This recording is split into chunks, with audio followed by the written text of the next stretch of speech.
welcome to my channel. Thank you so much for tuning in today. So I have a U-part wig from Westkiss, and literally the only thing I have to say about this unit is that it is the best U-part that I have ever had. This wig is thick all the way to the ends.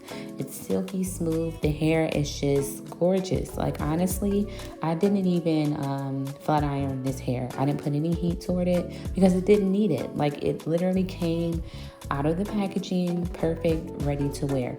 So if you guys want to try this unit out, go ahead and check out my description box below. But yeah, you guys are going to see throughout the video, all I did was blend my hair with this unit, and that was it. Like, this is definitely the best U-part that I have had. So again, guys, go ahead and check it out. I did a really simple just middle parts install, and you know it's a quality unit when you can get a straight middle part. So definitely go ahead and check this out, and thank you guys for watching. I cannot wait to see you in the next video. Hey guys, so before I start the tutorial, I forgot to add that Westkiss has a Facebook group. So this is just a little shot of how you join the group.